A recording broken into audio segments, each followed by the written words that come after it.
Thank you so much for being here. Thank you for joining us today to a speaker that I think we're all looking forward to hearing from. My name is Warren Mabey, and I am the Director of the School of Policy Studies. And on behalf of Queen's, I want to welcome everybody into the room. Before we begin today's proceedings, I want to take a moment to acknowledge that we are on the traditional territories of the Haudenosaunee and the Anishinaabe peoples. It's a great opportunity when we do land acknowledgements to think a bit about the relationship between the First Peoples and all those who have come afterwards.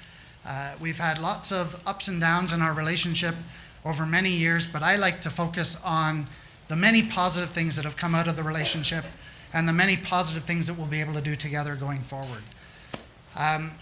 Today's talk is a part of the Tom Courchene Distinguished Speaker Series. And I want to take a moment to thank Tom, Professor Courchene, and to thank his family for the donation that they've made to the university and our ability to pull people together at this venue and in these meetings. It's a terrific opportunity to be able to bring in speakers to talk about key issues of the day. One of the things that the Courchene family has made very integral to this donation is that we focus a good portion of our speaker series and a good portion of the time on Indigenous issues. And so today we are going to be talking about Indigenous education. And I'm delighted to be able to introduce our guest for today, the Right Honourable Paul Martin, former Prime Minister of Canada, former Finance Minister of Canada, and now founder of the Martin Family Initiative. Mr. Martin is well known, I think, to most of the people in the room, and has a long, long CV and a long list of accomplishments.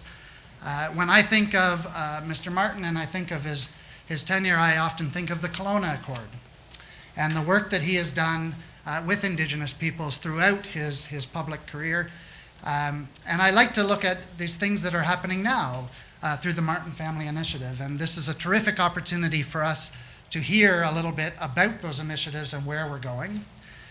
We've organized today as a conversation, and to have the conversation, Jan Hill, our Associate Vice Principal of Indigenous Initiatives and Reconciliation for Queen's, is going to represent the university. So with that, I'm almost ready to hand over to our speakers.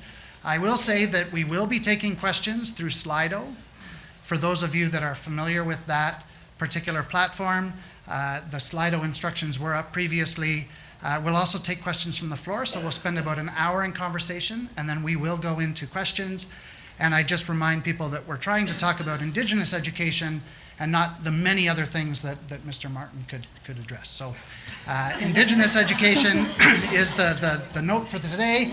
And with that, I'd like to hand over to our two guests. Please join me in welcoming Mr. Martin.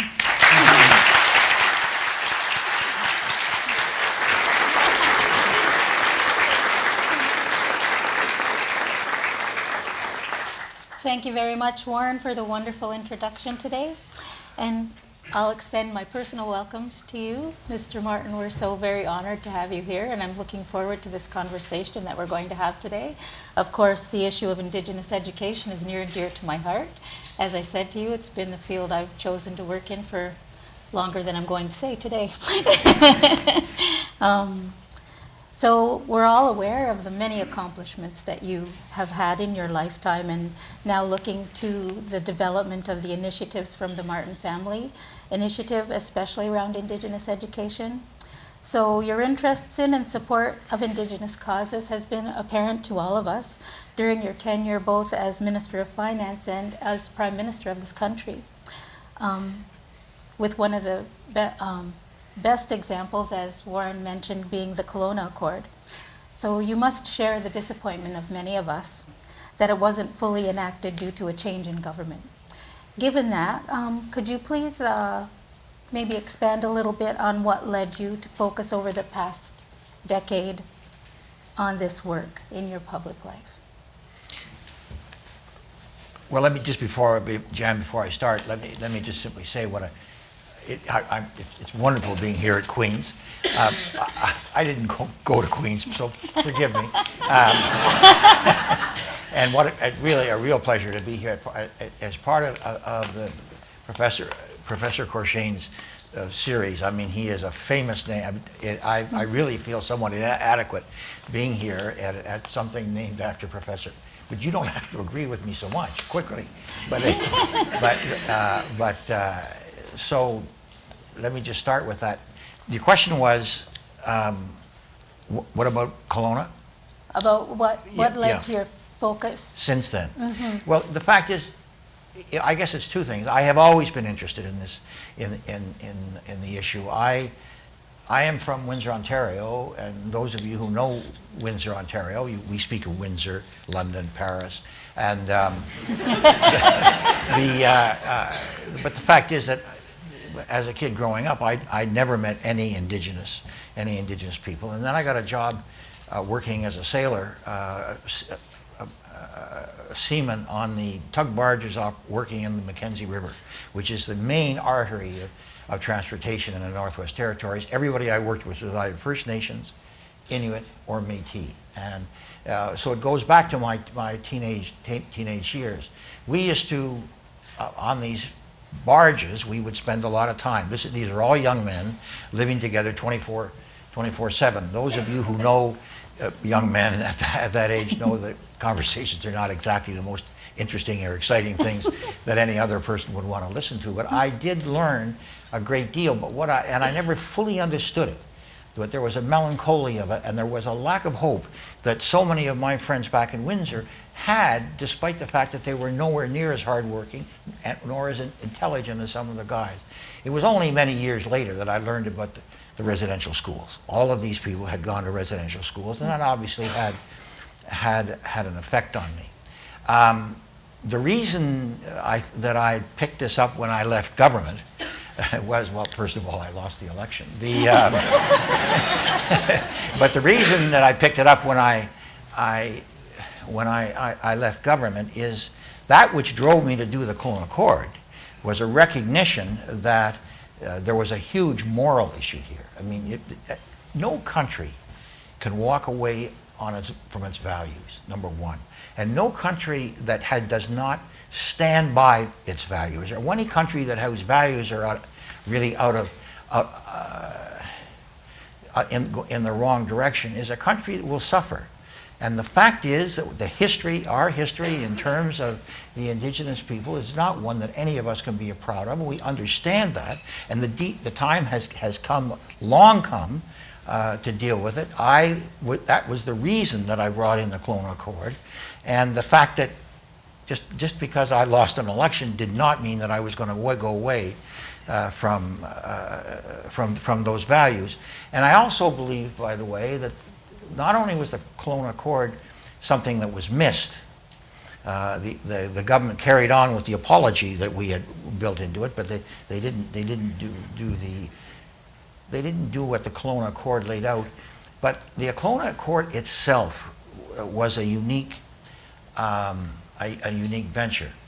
Those of you who have been in government know pretty well the way that government would deal with First Nations or the Métis or the Inuit would be to basically say, this is your problem. We have identified your problem, and over here we are identifying what you've got to do about it. How do we do it? And what we did in Kelowna, Phil Fontaine, who at that time was the Grand Chief, we sat down with them, and I said, look, we're meeting with the provinces. It's going to be the feds, and it's going to be the leaders of the various Indigenous communities. You set the agenda, not us. And we will live by your agenda. And also, and then he said one more thing. He said, okay, if you really want to do this, you've got to start doing it the way we would meet. Not your way, but the way we would meet. And I said, well, what's the essence of that? And he said, you guys can come in here, you can come to a decision with all your officials and everything else, and then you go back, and that ends it. We've got to go back and convince our communities. And that's a fundamental difference. And so he said, we're prepared to set up the tables of negotiation, but we want to be able to break every 3 weeks and go back and consult with our communities. And the net result of that, it took a lot longer to negotiate than one would have. But when we all met at the end, everybody agreed. There was no battle. There was none of these internecine battles where people are disagreeing because you said you didn't talk to us about that. And in fact, what happened is the provinces came back and they said, you know, we picked up on what Phil Fontaine had said. We went back and did a lot of negotiation within our legislatures, and it worked. And so I think it's just one more example of learning from the other side. But essentially, the reason that I picked it up is this drove me. It still drives me. Just because I wasn't in government didn't mean I was going to walk away from it. Well, I appreciate that very much, and I'm sure many of us do. We've been watching your work and the work of your foundation since that time. Maybe you want to take a few moments now to tell us a little bit about maybe 2 or 3 of the main programs of the Martin Family Initiative and some of their key features. Sure. It's going to take me a little bit longer. That's than okay. 2 or 3 minutes. Okay, I'll tell you about I guess the main 3.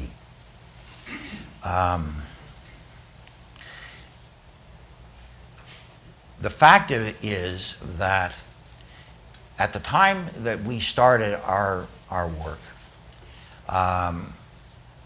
it was clearly recognized that access to the business world for young Indigenous men and women was not readily available. No. And if you take a look at it, and I'm not saying that this is discrimination brought in by discrimination, but I have a suspicion. If you look at most of the provincial high schools in the country, have a grade 11 and grade 12 business course, and so it's usually an elective. But the fact of the matter is, a young person who wants to take that course will develop an interest in what business is all about. Most high school students don't have an access to understanding it, and they pick it up. There is, in the Indigenous schools on reserve, as an example, there are no grade 11, grade 12 business courses. So what is and in the provincial high schools, because 60% of young people Indigenous people are going to those schools, there is no indication that Indigenous people can or are involved in business. And so what we did was we said, well, look, this is crazy. What we're going to do is we are going to develop a high school business course. This was our first venture. We're going to develop a high school business course. We went out and got the provincial curriculum, primarily Ontario. Then we got the New York curriculum for a similar course. And we took it to a reserve high school north of Thunder Bay, which was essentially a reserve high school for the fly-in communities down the shores of Hudson's Bay. And we taught them this course in the first year.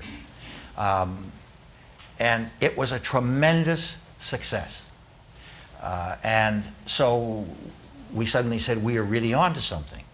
So we then took that course we left it there, continued to teach it, and we took it into a school in Winnipeg, a high school in Winnipeg, 100% Indigenous high school. At the end of that year, we're so full of ourselves, we've had this successful course. I went to the graduating year in the course, and I sat down with the Indigenous students, and I said to them, well, what do you think of the course? And expecting to be totally praised. And he said, you know, Mr. Martin, most of us come from communities in northern Manitoba. We don't come from Montreal, Vancouver, Winnipeg, or Toronto. And I said, okay. And he said, every one of your examples is in one of those cities. And I said, okay. I said, what else? He said, every single one of your role models is a businessman from one of those cities. And given that the gold star in that particular year was a young woman, And she was there, and she said, there's not one woman, certainly not one Indigenous woman that you're talking about. So it was at that point that we realized that if we were going to continue this, because we'd had some acceptance in both courses, but that was it. So we got 2 of our teachers to take the time off. We got together with a major textbook publisher, Nelson Publishing, whom some of you know, and we took off and we brought in a number of business people who were Indigenous. And we said, we're going to put together this course. And we designed, this is the first business course written by Indigenous people, for Indigenous people, based on Indigenous role models. And the course took off. We went within a matter of about 5 years. We're now in 50 schools across the country. And it's a huge success. The problem that we continue to face, however, is there are an awful lot of Indigenous kids going to schools where there are not enough of them to warrant this kind of a course. And we've gone to the provinces, and there really is very little acceptance that what they've got to do is reach out in the business courses and show what Indigenous entrepreneurs can do. Let me tell you, entrepreneurship is not a word that should be based on whether you're Indigenous or not. It's something that should be open to everybody. And I believe very strongly, and so what we now are working on with the business community, the Indigenous business community, is to take this business course now into those schools where there are a minority of the students are Indigenous, on the basis that the Indigenous kids have the right to get those. But I'm telling you, and if anybody takes a look at the Canadian economy, if any business person who thinks they're going to spend the next 20 years ignoring Indigenous people better understand that this is the youngest, the fastest growing segment of our population. 33% of Indigenous people are under the age of 14. That's where an enormous amount of the economic future of this country is going to lie. And the idea that we're not going to be able to teach Indigenous people about business and ignore the Indigenous reality is simply not on. And I think we're going to win that battle. We are winning that battle. And I think it's going to be the best thing the Canadian economy has ever seen. I agree. Okay. And did you want to talk a little bit about the Model Schools program? Well, yes, I would like to. So what we had done is we set up this business course, as I just mentioned, because I had spent, before going into government, most of my life in business, and what I thought I understood. If you can't read or write by the end of grade 3, what happens to you? You get passed into grade 4, you can't read and write. You get passed into grade 5, you can't read and write. And somewhere around there in grade 8, you just drop out of school. And so the issue came, really, how are we going to deal with this? The province of Ontario, about 40 years ago, had a massive problem of literacy. How do you read and write? And what they did is they went out and got some experts. And the experts came in and they did, I bet you some of the people in this room know about this. They went out and what they did is they developed a literacy program for Ontarians. And that worked tremendously well, and to the point that Ontario really then led North America in terms of literacy. We took that program and we hired the people who delivered it for Ontario. And we then adapted it as much as we could to Indigenous students, and we took it into 2 Indigenous primary schools, one near Brantford and one near Wallaceburg, Walpole Island. And we essentially introduced it in there, and then it was a 5-year program to see if what we could do was to duplicate in these 2 schools, because if we could duplicate it in those 2 schools, we could then take it much further. And all I will tell you is that at the time we went into those 2 schools, 13% of the kids in those 2 schools, which was the average for the on-reserve schools in Ontario, 13% could read at the end of grade 3. The Ontario average was 70% could read at the end of grade 3. We went in 5 years putting this course in, working with it, enormous amount of development with the schools. We learn as we go along. And then at the end of 5 years, the evaluation was made. And the evaluation, to be honest, well, not to be honest, the fact of the matter is, at the end of that 5 years, the 13 had become 81%. 81% of those kids could read. And yeah, you can. But one of the most emotional times I've ever had in my life is that the announcement of these results was made at OISE, because OISE was involved in it. This is the education faculty at U of T. And the chief from the Kettle and Stony Point Reserve, which is one of the two reserves, a man called Tom Brissett, who is very big, very burly, and wonderful guy, but very tough. He stood up in front of an audience such as this, and he announced those results, the tears rolling down his face.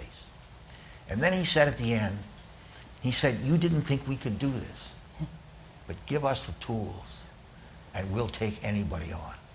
And it was a wonderful thing to see. And so what we have done since then, we've gone into another 12 schools, and we're going to be going into 6 more, and then we're forming a network. A network will be a network of 18 schools who will have developed this program. But what is really important is that education shouldn't be developed by a bunch of bureaucrats who are temporarily there and then the next time they're going to the finance department or something. Well, that would be good occasionally. Education has got to be done by educators. And Indigenous education, even if it's something like reading and writing, has got to be done by Indigenous educators. Yes. People who understand what the community is going through, people who understand what the schools are going through, people who understand, the pros and cons of how these students approach something. And so what we want to do in this network that we're in that they are putting together, by the way, not us, this is their network, we're going to facilitate, essentially is to establish the schools primary schools who can establish what can be done, what has to be done, and within what time scale. And it's going to be, essentially, it'll be Indigenous educators. Our only role in the thing is going to facilitate as we grow. And I just feel very good about it. So that's the second program. That's wonderful to hear about. It makes me mindful of the adage, nothing about us without us. And you've taken that to heart in the work that you're doing. Can you maybe expand a little bit about why you put so much emphasis on partnership? What brought you to this? Well, first of all, it's a partnership, but they are very much the senior partner. But it's a partnership fundamentally because what we're talking about, these kids we're talking about, are their kids. These are Indigenous kids, and their parents are part of that community. And they're the ones who basically are responsible for the education. They're the ones that have got to have the final say. And that's why it's a partnership. Great, thank you. So in recent times, there's been a lot of emphasis in our communities and amongst our educators and people on the need for revitalization or reclamation of Indigenous languages. I got one more program I want to talk about. Okay. If you don't mind. No, go right fine. ahead. Well, we can come to the language. We'll come back to that. Well, let me answer your question on languages, and then allow me just to tell you about our last program because I get really excited. Okay. I talked to you about the literacy course that we went into 2 schools. I talked to you what happened at Kettle and Stony Point. The other school, we had a very good result at the end. They got the 81% as well. But what happened is after we then left, they brought in an immersion course, and they took the entire literacy course out. And they went 100% immersion. And it was pretty clear at that point that we were going to have to do something. We had to deal with immersion. But I talked to you about this group that we have put together, this group now of 12 schools, which is going to be going to 18.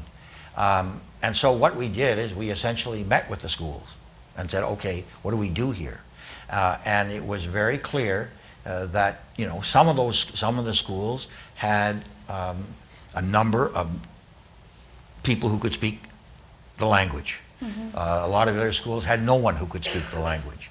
And so how you approach language is very different depending upon whether it's whether you're doing immersion or whether you're going to do this on a bilingual basis, or whether you're going to do it at all. And so what we have done is we've gone and hired one of the leading language professionals in the country, a woman from British Columbia, and she is working with these 12 schools.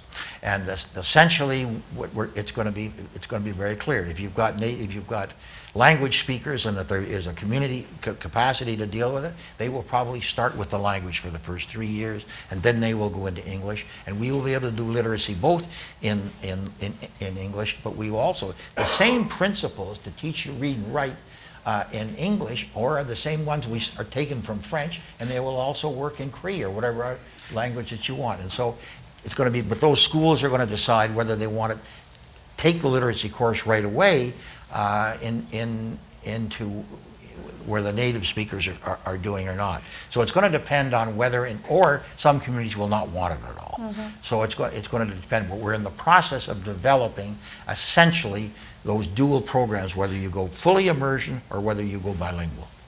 Okay. Now, can I talk to you about the... Please do. This is some flexibility here. We started with the business course, and then we went down into the primary school. Cindy Blackstock, whom a number of you know, who is one of the leading advocates, has once said that the real issue that Indigenous people feel is most of them spend their adult lives compensating for their childhood.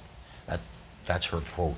And I think when we see the statistics, we all understand that for an awful lot of kids, in what are the crucial years of your life, that is to say 0 to 5, which when your brain is formed, it's the most malleable, and when things go bad, as we see that we know the statistics, we don't have to go into it. Essentially what you're doing is you're just stealing a person's future from them before they even had a chance to realize what's happening. So we wrestled with this, and then we talked to a number of elders across the country. We talked to a number of non-Indigenous experts in the whole question of child welfare, and we saw a couple of very small programs outside of Canada that we thought had some measure, and this is really our early years program. We went into a community in Alberta, but 40 minutes south of Edmonton, called Ermiskin. Some of you who know Alberta, it used to be called Hobima, and it's now called Ermiskin. You're nodding, you know about it. So we went in and we essentially said what we want to do is the real problem is we all know the stress that a mother feels, the stress that a mother feels from poverty, or the stress that a mother feels from a number one of issues which I think we can all imagine. So what we said is that the mothers need somebody to help them. Somebody who will essentially knock on the door and say, look, I understand you're pregnant, or you've just had a baby, or this is your third baby, whatever it happens to be, but I'm here to help. And so what we did is we went in, we met with the health authority from the town, from the community of Ermiskin, and we said, we have an idea. The idea has to be developed, and the only place this can be developed is in a community, because it's no sense developing this kind of thing in downtown Toronto, because what we wanted to do is we want to understand how it could be. So what we want to do is we want to do this with you. It's going to be co-development, and the research is going to be lived in. And so they said yes. And so then what we did is we hired as the super. We sent one of our people in to set it up. We then hired from the community a supervisor, who was a woman who had been a nurse in the community for the last 20 years. And then we advertised within the community for home visitors. What we wanted was to hire 5 home visitors, and the only criteria was that they had successfully raised a family. These were women who had virtually never worked before, but they had raised their families, and we hired 5 home visitors. And then we went out and got some of the leading experts, Indigenous and non-Indigenous, to develop the training program, because the idea is we're not going out to teach mothers how to be mothers. What we're going out to do is to teach trainers how to work with mothers, which is a very, very different thing. And essentially, and we then spent a year. We brought in all of the experts in child welfare, everybody who could do it, but we basically worked with these mothers and we worked with the community. And just to tell you an example, we put together sort of the basic training course, the basic teaching course, and we probably used the experts an awful lot and less in the community, but we had the home visitors there. And then at the end of that, we then sat down with the home visitors and a lot of the other mothers in the community and said, here's the way in which we're going to proceed. What do you think? And what we hoped would happen happened. It was an explosion.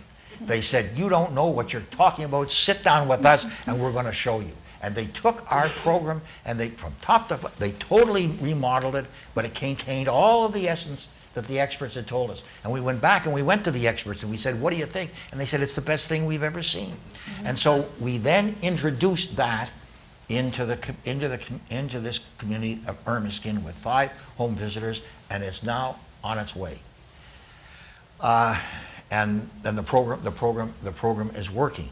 But the real proof of the whole thing is that there are 3 Cree communities in the surrounding area of Ermiskin, and they had merged their education faculties, but they'd done nothing on the health side. And when the other 3 communities saw the success that was happening in Ermiskin, they came and they said, we want it. And so now what we have done is it's now being introduced into the other communities. We've got 3 new communities coming in and taking it on. And we're now getting phone calls from across the country. And I think that this is really going to go on. I think this is going to be probably our biggest program. But what it does is and this is so important. Everything that we have been involved in so far, even the literacy program. I mean, the literacy program from now on is at the start. We're not having to repair, but everything we've done has been to repair. This is prevention, and that's what is really what has to be done. This is prevention. And these home visitors are in there now with those mothers, and we're now adding. We've now got sewing circles, talking circles, where the mothers are all coming together and basically exchanging views, and they're all extending. They're extending the program, and I can see that it's going to basically grow. And there are a lot of areas which we're going to have to deal with. I mean, suicide is not a problem that you can ignore, but we're going to be able to start working on suicide before the suicide happens. But the important thing to understand is we're there, but this is their program. The essential is they are doing it. We're now helpers, and that's what it is. And I think I can see this program is really going to go across the country, but it will go across the country, community by community, because it's got the children belong to those communities. Those communities have to take the responsibility, and there is no doubt that if you give them the way, they'll do it. Thank you. Many of our teachings as Indigenous people talk about that time of life, as you have said, as being so important and foundational, especially the first 7 years. But we even go back before that, prenatal, and how important that that time of life is for children who are being brought into the world as well. So, Well, if I, good for you. You're absolutely right. I went out to Ermiskin, and I met with when the new communities started to come in, and so people talked to me. What do you think about it? And I probably didn't have the brains to sort of say, well, I'm going to listen to you. I basically started telling how much I knew about raising, babies and people. It was not, but no, it's all experience I picked up at the Department of Finance. And where's Don Drummond? In any event, and they made that point. The elders made that point. This is the elders essentially said to me when you describe it. He said, "You're starting too late. You've really got to start 3 months before the baby's born." And then, but it was really interesting. And then we had an expert from Sick Kids Hospital in Toronto who happened to be there and just turned and said, "I don't understand this. It took me 10 years to discover that." So there you go. just had to ask an elder. Yeah. We could have told them. So these programs you've described to us today, they've all had stellar results. They're amazing programs. And I very much appreciate that you've done them in partnership with community, because as you've discovered and as you've said, our people are the most knowledgeable and the most affected and the most important stakeholders in all of these programs, and it's our children that we do all of this for. Always our children, 7 generations into the future. So the work that the foundation that your programs are doing and that you're doing in partnership with our people are laying better foundations than our children have had in the last 100 years, 200 years, 500 years.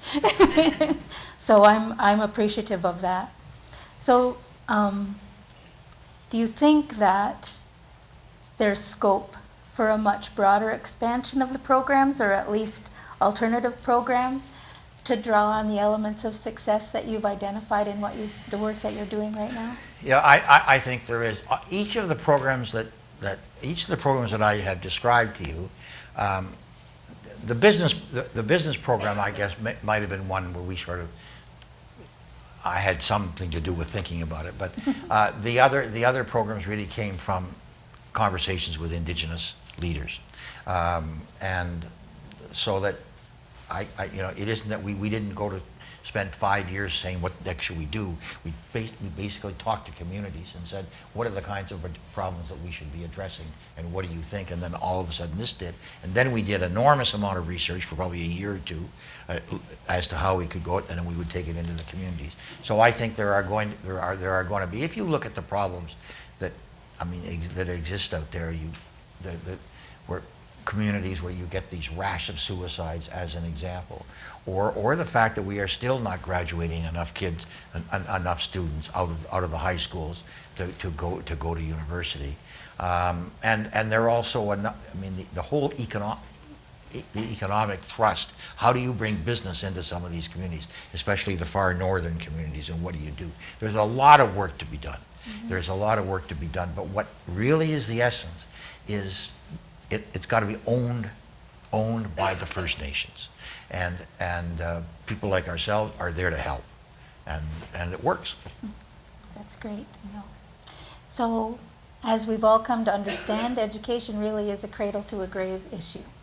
And many of your programs, as you've described them, are dealing with early years and K-12 education. So today we find ourselves here in a post-secondary institution. So do you have any words of wisdom you'd like to impart on us on maybe what those of us in the post-secondary sector could be doing better or differently to assist in all of these initiatives? Well, Don Drummond, whom most of you from the university know because he's now very much with Queenswood, who I met in the Department of Finance.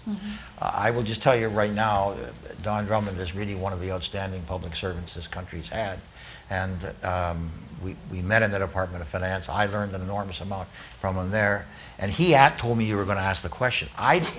It's like giving me the exam ahead of time. But I can talk, I can probably talk to you from, I can talk to you from my own experience in terms of early years. I can talk to you about my own experience in terms of high school and primary schools. I cannot talk to you as to, I've had no involvement in terms, but I then went off and I said, I'm going to do it. So I went out and sat down and I wrote some stuff, and I'm going to just tell you what I wrote. And so, but these are a basis of things that I have picked up. These are not expert comments, but because, as I have done nothing in terms of the Indigenous people in terms of universities. But there is one thing, and that is there's a massive shortage of Indigenous teachers, people who can speak the language. And I think that if anything, if Queens could basically, in the education sector, get people who can speak the language, that's phenomenally important, I think. The second thing is, and there are, University of Winnipeg, Lethbridge, have real solid transition programs for kids. Kid comes out of a reserve, as an example, or kid comes out of downtown Toronto, and it's a big thing going to university. I've sat down and talked to them, and I'm sure you all have. It's a big thing. All of a sudden, leaving your community and you're going to Queens. You're meeting all kinds of different people who are much better prepared for Queens. And as I mentioned to you, this possibility of a transition program where you can go in and your first year can be a transition program and help you through, I think would be enormously helpful. The other thing is family support, and I myself have seen this. A lot of families who have not gone to university, in fact, a lot of families who have not even gone to high school, and all of a sudden their child is going to university. You have no family support because you have no support. They don't understand what in God's name their children are getting involved in. And I think that there is the story what one person told me. I don't know if it's true, but they got to the school, they went into the residence they were going to live in, and their parent who was with them sort of said, I thought we were finished with residential schools. And they had to explain it. So I don't know if this is true. Some of you are nodding that it is. The other thing is peer mentors. Mentorship is phenomenally important. Somebody to help guide these students as they're going through. The more cultural activities you can have, I believe, on campus, it will be. Now, forgive me, because I'm not talking about with a great deal of expertise, but there is no doubt. I talked to students after when Don told me you were going to ask this question. I talked to a lot of students, and the more cultural activities I think that you can have.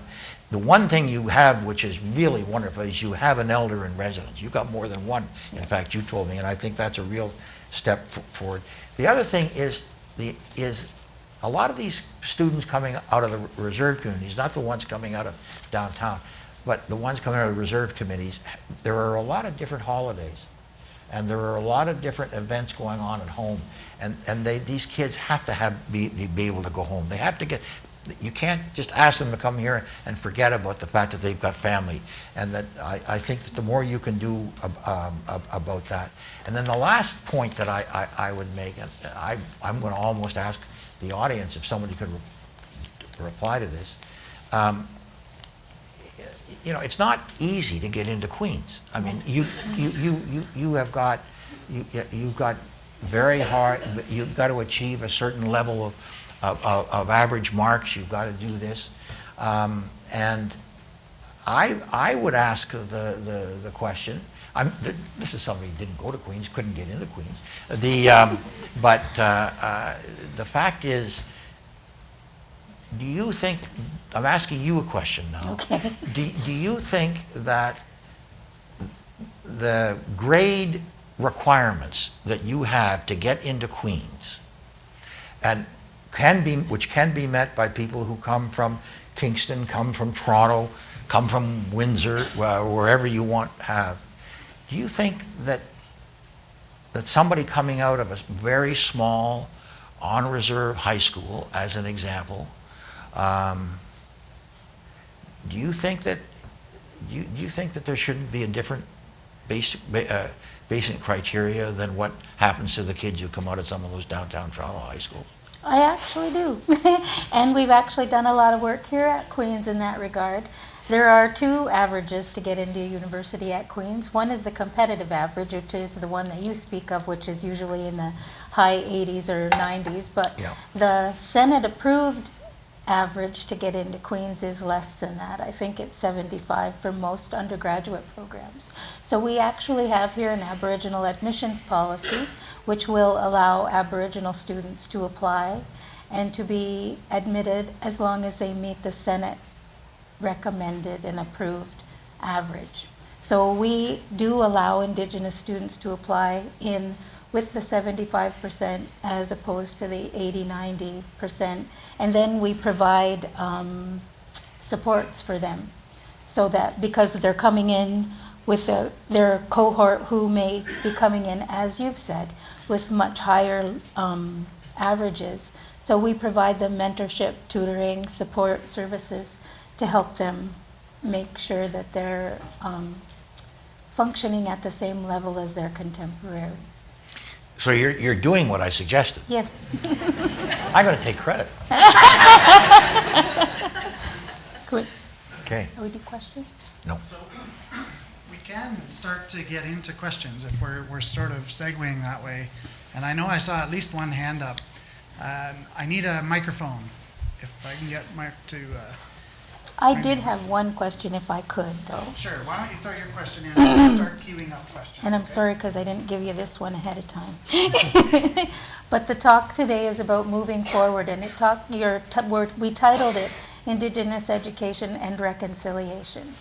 So what we've focused a lot of our talk on today is the work that Indigenous people and communities are doing to help Indigenous students and youth improve their own educational outcomes.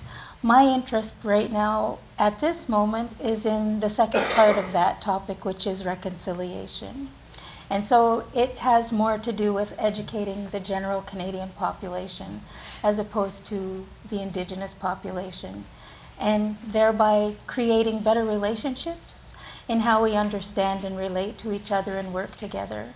So I'm just interested in your comments about the work that we're doing for the broader Canadian public in terms of educating them around issues of Indigenous knowledge and ways of knowing and being. Well, you talked about reconciliation. Mm-hmm. I think the foundation of reconciliation is the United Nations Declaration on the Rights of Indigenous People. I really believe very strongly that, not that I think we in Canada should be following, strictly following only a UN resolution. It's got to come back to our basic values as a people. But I think, and I'm going to take your question just a little bit further. There are Indigenous people all over the world. There are massive, we know about the Indigenous people in Latin America. There are Indigenous people throughout Africa, throughout Asia, all of who've gone through much of the same problems that the Indigenous people have gone through here. Mm-hmm. And I believe that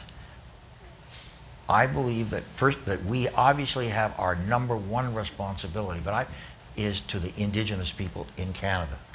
But I have had conversations with so many Indigenous people in Canada about their responsibility and our responsibility to the Indigenous people around the world. And I'll just give you, one example. When you think about, if you're an Indigenous person living in the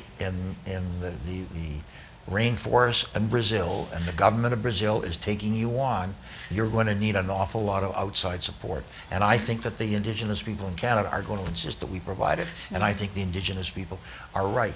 We are not going to settle climate change. I mean, Indigenous people are so far ahead of the rest of us on climate change, it doesn't make it's not funny. And the fact of the matter is, I think that your question is, we have to work together. But it's important to understand we don't have to work together because what we're simply saying is we got to help the Indigenous people. We've got to work together to help ourselves. Mm-hmm. That's what this is really all about. Canada is not going, given the number of young people, and then given the aging of the population, if you take a look here, that clearly what we have got to do is to work far better together. And what we have to do in working together, though, is not to do this out of charity, is to do it because it's going to help us. Because on things like climate change, they are so far ahead of us, it isn't funny. Mm-hmm. Thank you. That's great. So we're going to start opening up to questions. I just asked those that are asking questions to introduce yourself and pose the question, and we'll have a bit of a discussion. So please. Ani bojo basic wabskimin king great gabo indigenous cause. Meanwhile, Depsina Marinago. I'm the Elder in Residence at the Faculty of Education and the Aboriginal Teacher Education Program Coordinator. And mine is not a question, I was just going to comment. You were asking about admission requirements for Indigenous students. And at the Faculty of Education, for our community-based ATEP programs, the requirements are that they have grade 12 to get in. They do not have to have a bachelor degree of any sorts. And when we look at their grade 12 marks, like for example, last year one of the students had barely passed grade 12, but was now like in her 20s or older. And when we looked at that, I said that high school doesn't necessarily meet the needs of Indigenous people, and we can't look at the fact that they just barely passed grade 12. They have an interest in teaching. We're going to give the person a chance. And that's what we do at the Faculty of Education. And in our community-based Aboriginal teacher education programs, so they get in without having a prior degree, and when they graduate, they will have a Bachelor of Education. So that's how we've changed the program for our Indigenous students here at Queen's. And would potential Queen's students who are Indigenous around throughout Ontario and then probably throughout Canada, would they know this now? We do advertise that, yes. So it's well known? Fair. It's fairly well known. It's new, like the first cohort to be able to get a bachelor degree instead of a diploma in education are in their second year right now. So the new year will be our third cohort. The reason I ask you the question is when the only high school graduations I ever go to is when kids are graduating out of our business course and they're graduating the rest, and so I usually go off and I talk to them a lot. And one of the questions I get quite a bit is, can I get into university? Yes, they can, Okay. if they want to go into education. Can I have your phone number? You got a business card, Deb?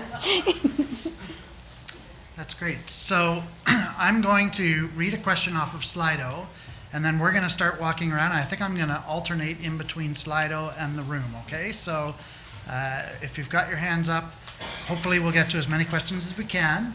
So the first question I'm going to ask, and I'm not 100% sure that you'll want to answer it, but we'll see. What do you feel the federal government is doing well or could be doing differently regarding Indigenous high school education and the gap there? Well, the government, the government. What did I just drop? I think the government has made tremendous progress.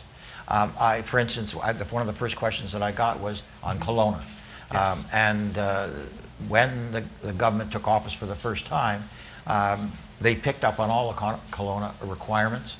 And they're being administered. They're not coming as fast as I perhaps would like, but they're nonetheless, they're all going into place. And the monies that we had promised, they've actually put in more. So I think that they are making progress. That doesn't mean that we don't have a ways to go, but there is no doubt in my mind, and I know these people. Yes. They want to do the right thing. There's that, and what the issue is, however, to be very honest, they want to do the right thing. Mm-hmm. It's sometimes hard. They're not going to be able to do the right thing without bringing the communities into account. Right. And we're going to have to recognize that there are different answers for different communities depending upon where those communities are. A community on the next to a major city has got very different needs than a community way up north. And we're going to have to recognize that some of that has to be done. I also would say, in answer your question, I think given what I have just learned, I'm not sure how well what you just said to me is known. And I think that Queen's is such an important university. If Queen's were to make some of that known, it would really go a long way. Okay. I see senior administration in the room, so I think we'll get that message across. So we've got lots of questions. Where's my microphone? Okay, so let's go. I know there was one at the back, so let's go to the back first. Sorry to be pointing. Hi, It's on? Yeah, it should be on. Yeah. my name is Annika. I'm a fourth year development student here at Queen's University. I don't think it's working. Sorry.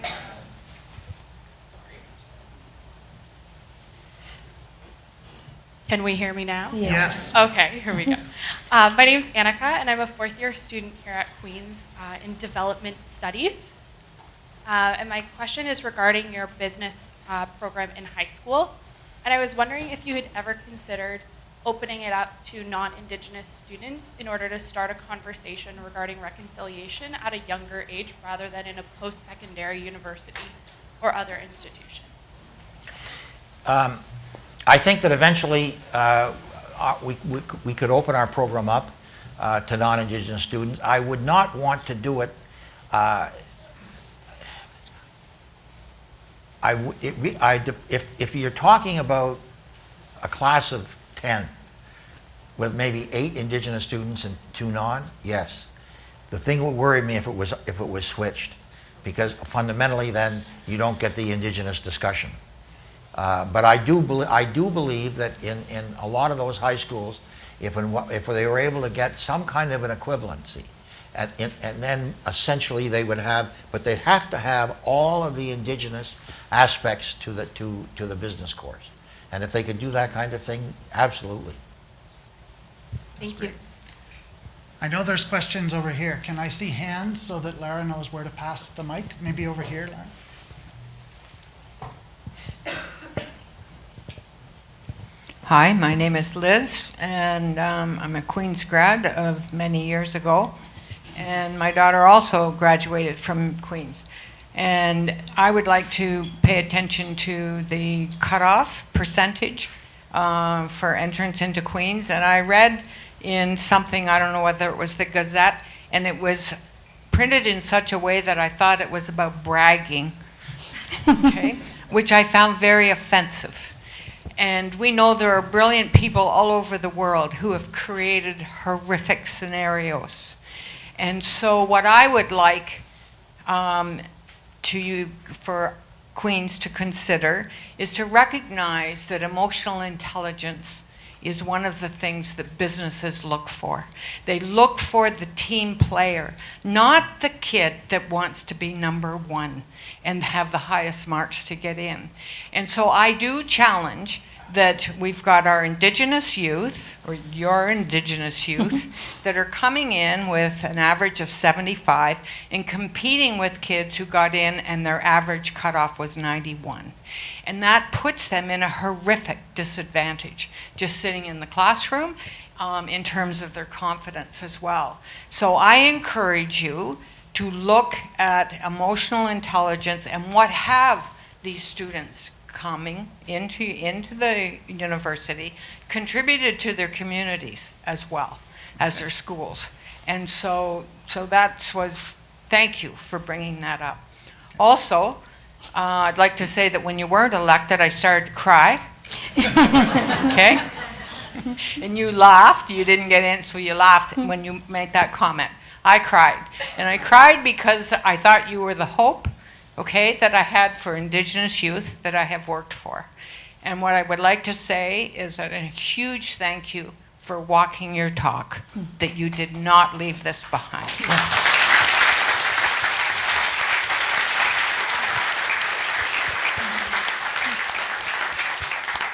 Well, thank you very much. I cried too. Thank you. That's more than fair. So I'm going to read a Slido question, then we're going to go back out to the audience, okay? One of the questions that's come up again and again is, have you given thoughts to putting your Indigenous business course online? So going into the online world and doing some of that work. Could you comment on that? Yeah, we took the literacy course that I talked to you about online. There is an online capacity in Northern Ontario, and we did. Trying to teach literacy online is not as easy as you would think, but we did it primarily so that we could really learn what we can do online and not. And the answer is yes, we will. Okay. It would be much better if we could do it face to face, but we will take it online up north. I talked to you about the network, and one of the reasons that we want to set up the network is so the network isn't just working for the network, but it's working outside, and that's going to be one of the. Okay. So I think that's really interesting because we struggle with exactly the same thing with university age students, bringing them here versus going to them. And I think that finding a balance is important. So thank you. All right, I know there's lots of questions and I will come back to the front, but this person's had their hand up for a little while. Hello, I'm Amanda. I work with True North Aid. We're a national charity that works in the north, and recently I just came back from Ibatoong First Nation up way north of Thunder Bay, and I guess it affects also a friend that has also taken a student in from Fort Hope to do school down here, and I was just wondering, how do we support the kids that have to travel from these remote communities to places like Thunder Bay, Timmins, I believe Kenora, Sioux Lookout?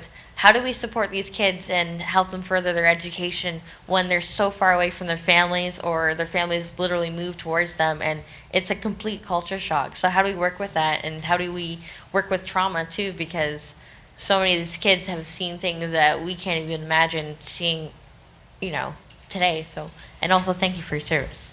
Well, first of all, part of the answer is if ever we could. If ever we master, the whole question of online, I think we'll be able to go a long way.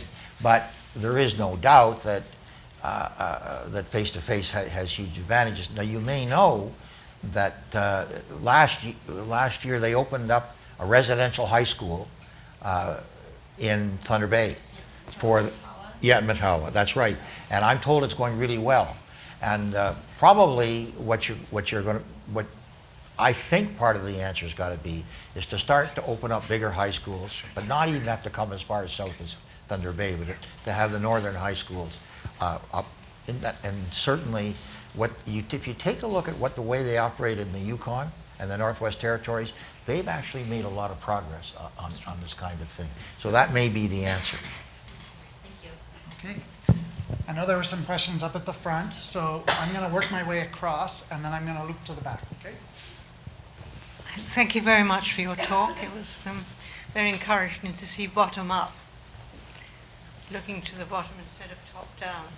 But I wanted to make you aware that at Queen's last night there was the Kelly lecture, and the lady who talked was called Osla. She is Indigenous. She's a surgeon from Manitoba, and she talked about leadership, basically the good, bad, and the indifferent. It was really quite remarkable to hear somebody so cogent addressing, also she was a woman surgeon, which is pretty rare, I think, still. It was just wonderful to hear somebody who was a shining example of somebody who has managed to bridge all kinds of gaps. And mind you, of course, I don't know whether she was from a city or from one of your communities, but would you like to, I'd ask you, are there other examples of people that have really moved forward, apart from the people that are doing the groundwork? Oh yeah, yes. I mean, we could sit here and exchange names, but both in healthcare and in education, there are throughout the country. I mean, I could, if you ever want to sit down and just, I meet more people who just impress me beyond belief.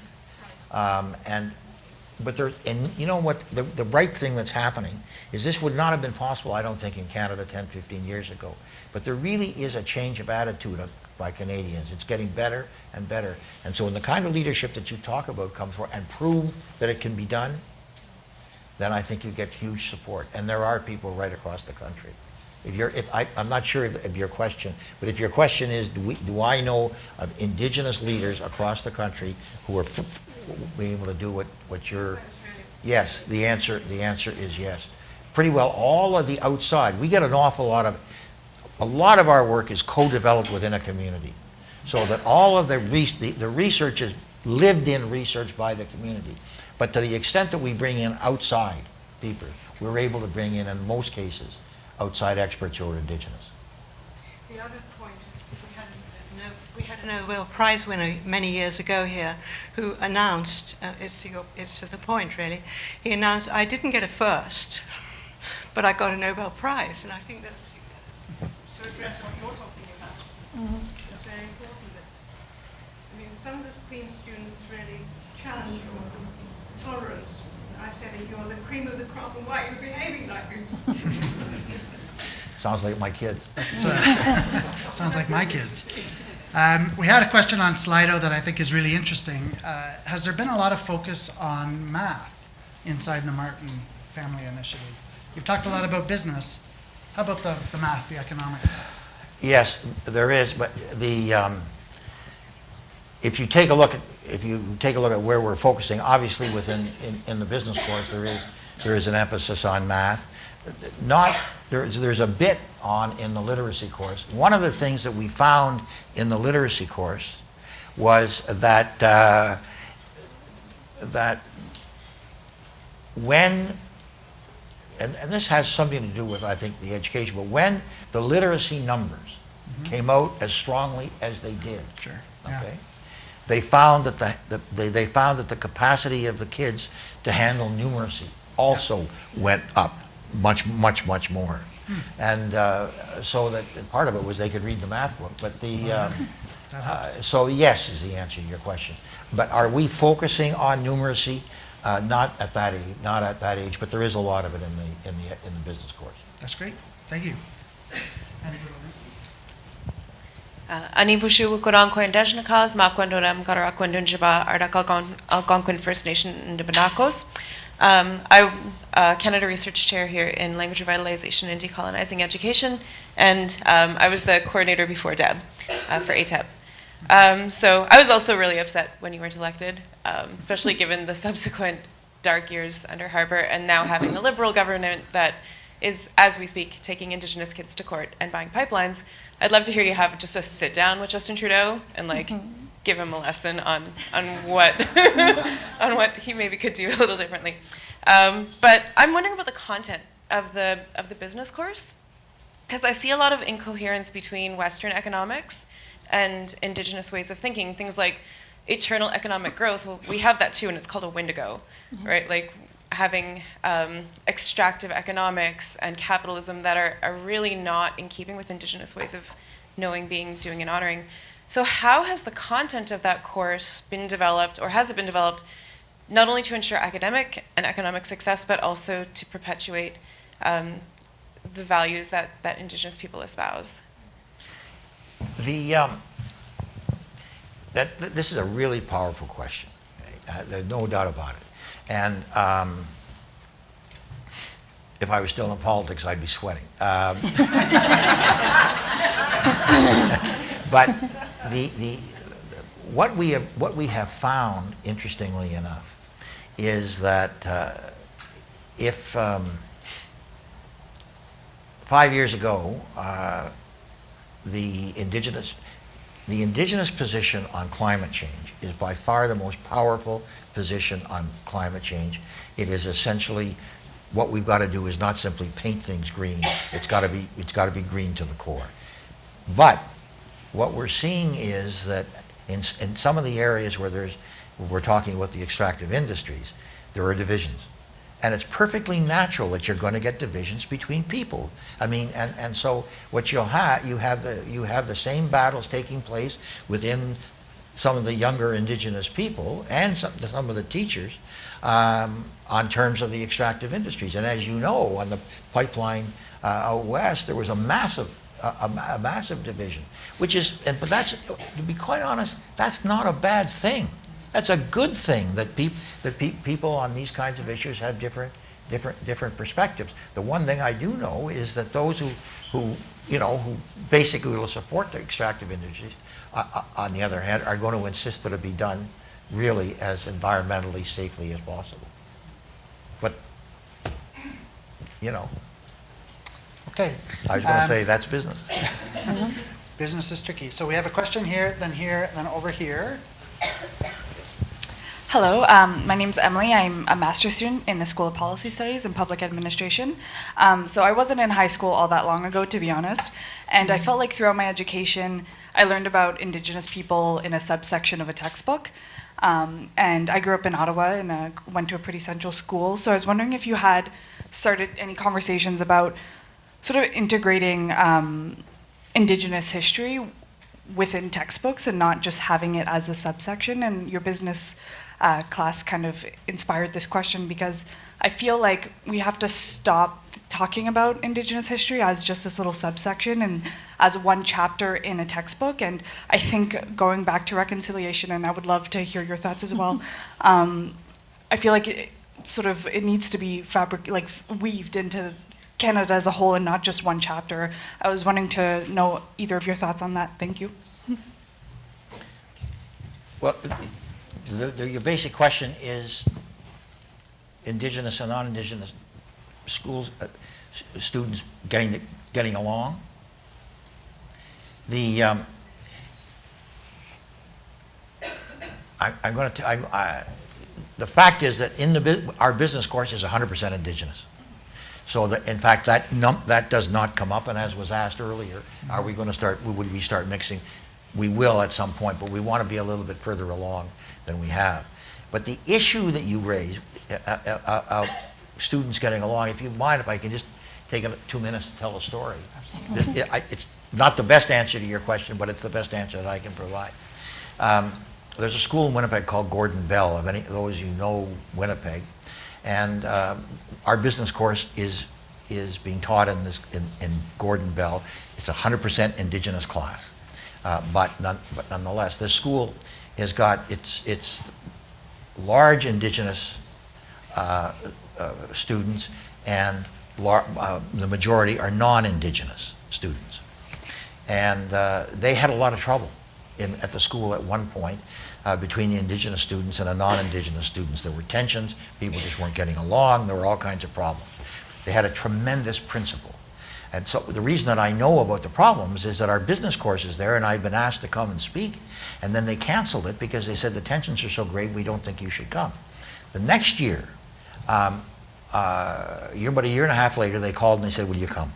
So I said, fine. And when I got there, I said, how come? What happened in this last year and a half that you're not worried about me coming and sparking something in the school? And the principal told me this is what she did. She said, we knew we had the tension. So one day at lunch hour, and the kids all start pouring out, I stood in the corridor. And as the kids started coming by me, I would grab this kid into that classroom. I'd grab this kid into that classroom. And she would put into the classroom about 20 Indigenous kids and 20 non-Indigenous kids into a classroom, and they would close the door, and they said, you're not coming out for an hour. Well, what are we supposed to do? Do what you want. You're not coming out.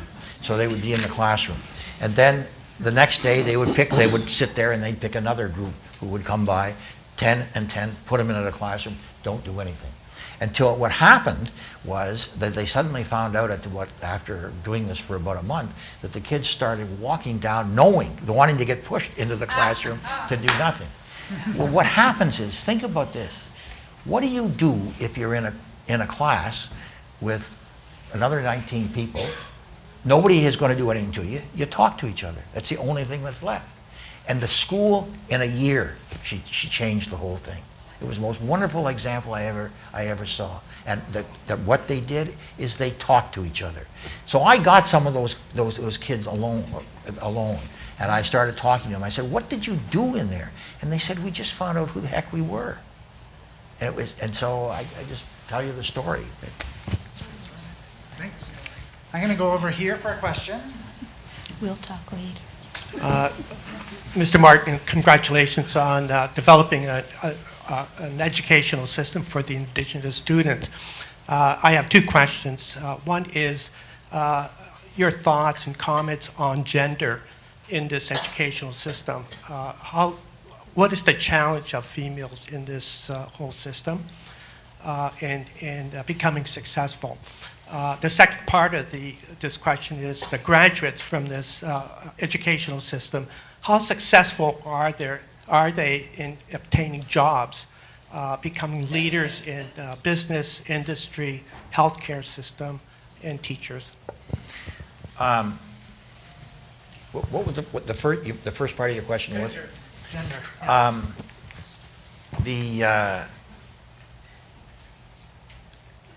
I really hate to say this, but the women in the business course win overwhelmingly. It is really interesting to see, but in fact, it is wonderful. The women are doing phenomenally, and that doesn't mean that the men are not doing well, but there is it's just right now it is in our business course, and that's what's happening. And your second question was? How successful are they in obtaining jobs? They will be very successful. They will be very successful if they apply, and that's where the real problem lies. I've talked to the business community. About our business course. The Chamber of Commerce, as an example, the Chamber of Commerce has come out 100% backing our business course. And they've gone out to every individual chamber saying, this business course is there. We want you to take a look at the kids who are graduating from it. This is there. So the business community itself has really opened up. And people are looking for young Indigenous people to come in. Part of the problem that exists is it's a lot easier for the young Indigenous people who are coming from communities in Southern Ontario or near the bigger cities. But it's the kids who are way up there. They're having real trouble, and part of the reason that they have is that the businesses aren't up there. That means they've got to leave their home, and we have not yet resolved that, how we're going to deal with it. It's a struggle. I'm going to read one question off Slido, and then I know there's a question here, so we are working our way through. There's a question about Indigenous institutes and the role that they play in helping to advance post-secondary education. There are Indigenous institutes offering credentials right across parts of Canada now. So do you have any comments on that or any thoughts? Well, whether it's what you call an Indigenous institute or a friendship center, that kind of thing, I think they play an incredibly important role. And I'll give you an example.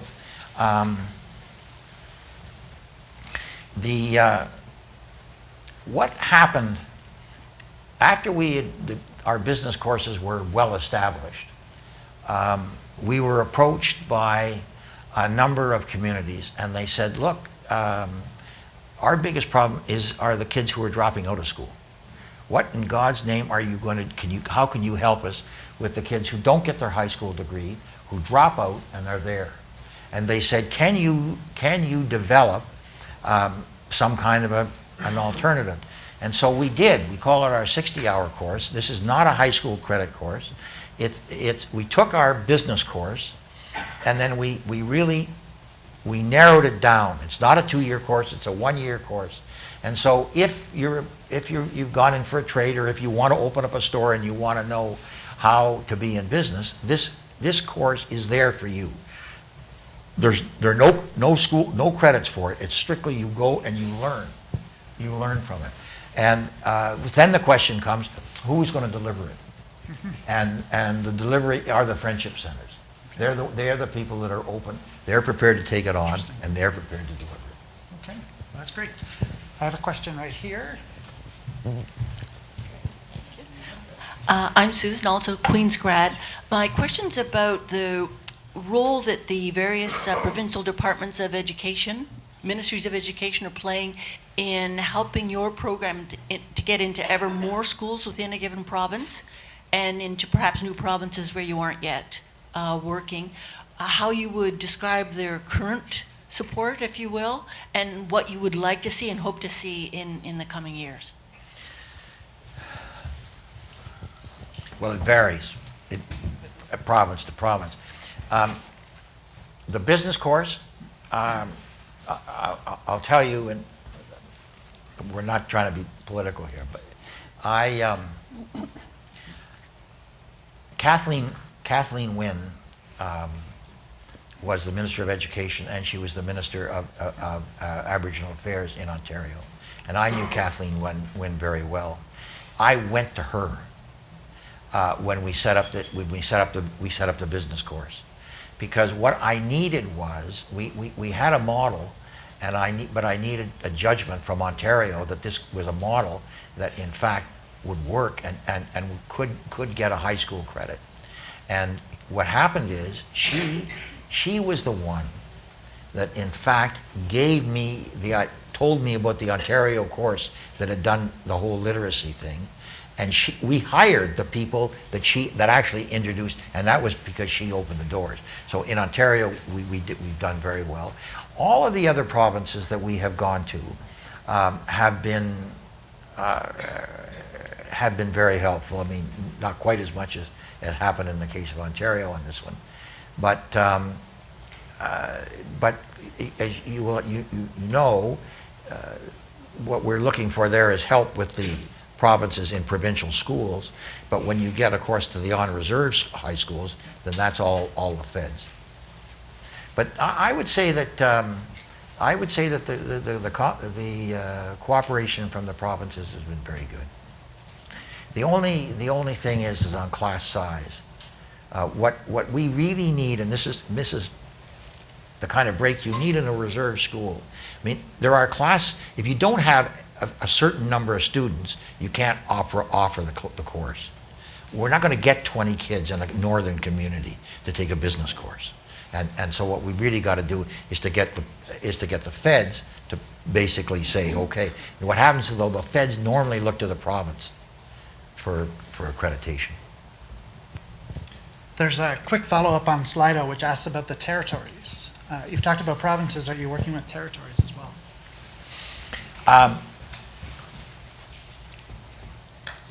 Have we done a project in the territories? No.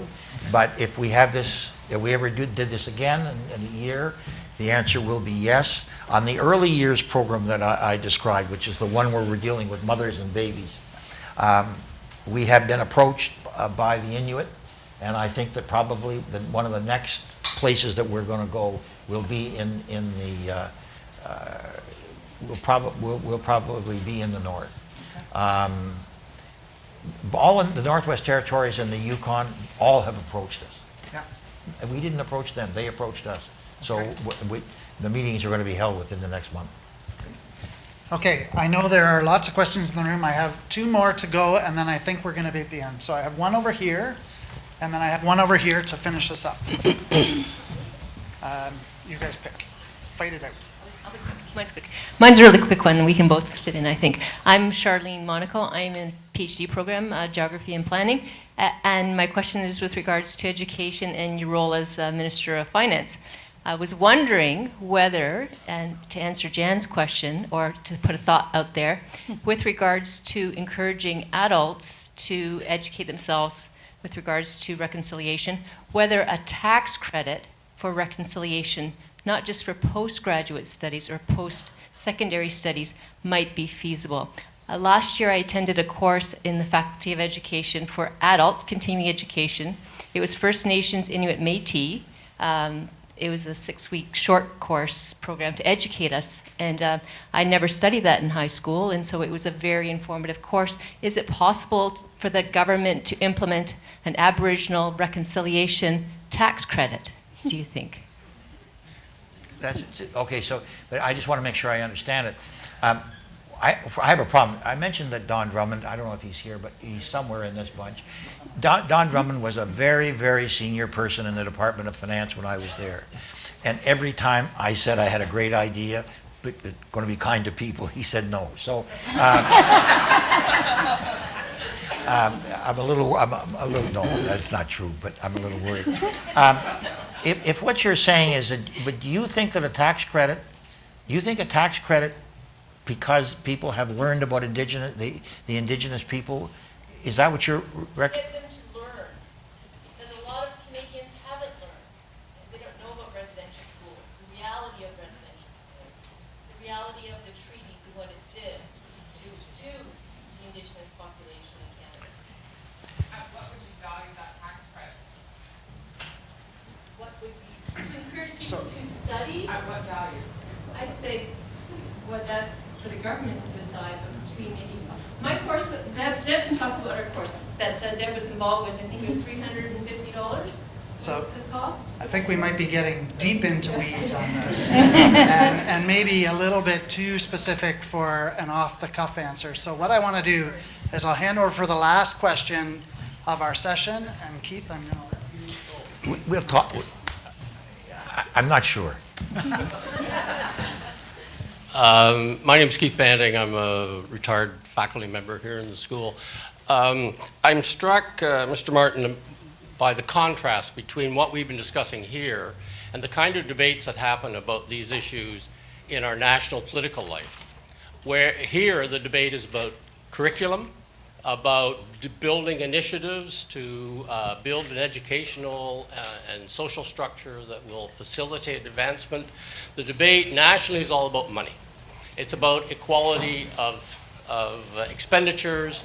It's about equalizing those expenditures. And so I'm wondering whether you think this contrast is just the product of today's topic, and that there still is a big funding problem as well as a design problem, which we've been discussing here. And if there's a big funding problem, why is it so persistent? Is it because the kind of funding issue and the governance questions keep tripping over each other, or is it something else? If this is the last question, there could not be a better question, and there could not be because it is dead on. The issue government has, and it's a little bit the problem with the hesitation to your question, is the demands that are placed on governments are enormous. I mean, and you know, the fact of the matter is the government was to respond 100% to every request that is made of it. The government would be broke. And so obviously they have got to decide. When you are going to start really dealing with the issues that are as fundamental as the ones that we are talking about, you really have to know that what you're doing works. So the one thing I did not get into what we're talking about is my basic concept is there is no doubt that the highest return on any government dollar spent is on education. Because what happens is, essentially what education means, it takes somebody who costs you money and puts them in a position where they're paying taxes, and in fact they're actually contributing to this. And you're also taking somebody who would cost you money and making them a major producer. So how do you do that?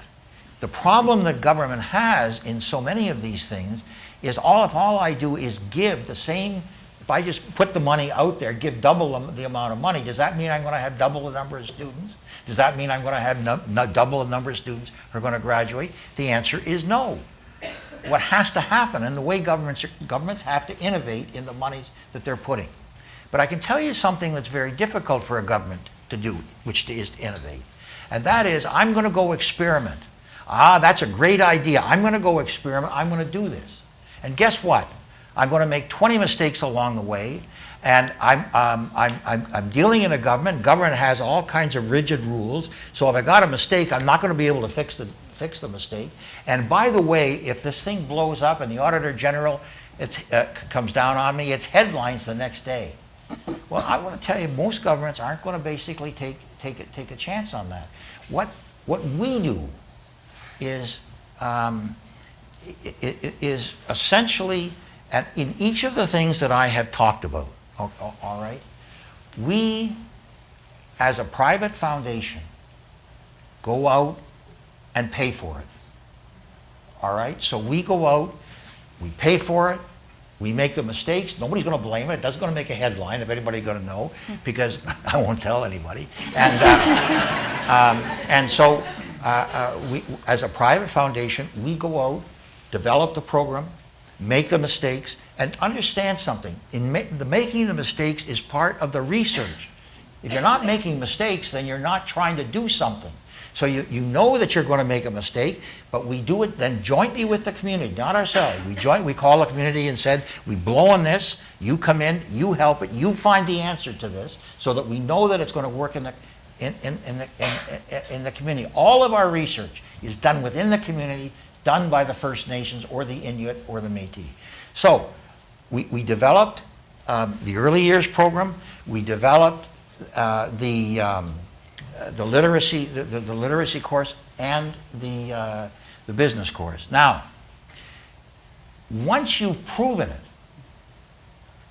once you've proven the program, in the case of the business course, we continue to fund it and we raise money. When I say that, you know, the private funding for the others, I put up a certain amount of money and then I raised the rest of the money from my friends, not government, but from my friends who are just getting smaller and smaller. But once that's been done, then we go to government and we say, okay, we've now proven the program, it is there, it's your ball game. So I'll just simply give you an example. In the case of the literacy course, once we had proven it, once we'd had all the schools, then we had the schools go to government and say, okay, we've got a proven program, you do it. And that's when we withdraw. And what's going to happen, what's happening on the early years, what happened is we went in, we spent a lot of money to develop the program at a community called Ermiskyn in Muskogee. But then what happened is after we had proven the program, once it was up and working, 3 other communities went and applied to the government for the funding. And the government then puts up the funding because what they've got is they've got an evaluation that says this thing works. And that has got to be the way that this works. It's essentially, this is a government responsibility. I'll tell you, there is not enough money in all of the corporations and all of the foundations in this country to pay for a massive education program for any group of people. That's the government's responsibility. But I can understand why government is not in a position to experiment, is not in a position to try different things. What they really need is outsiders who can go in, take the risk of failure, take the risk of saying, we're going to build it up this way to see what works. And that's what we're doing. And you asked the question about government. The fact is, what you really got to do is have a government that is prepared to respond to things that work, and also a government that is prepared to turn their backs on things that don't. And that's what's working here. I think this is a terrific place to close out this talk. Mr. Martin, these are inspiring words, and what the Martin Family Initiative is doing is tremendous and important, and I'm so glad that you're able to come here. Jan, thanks so much for leading this conversation. I think that everybody here has benefited from this discussion, and you can see from the questions in the room that we could do this for hours, but we're going to stop. So with this, please join me in thanking our speakers.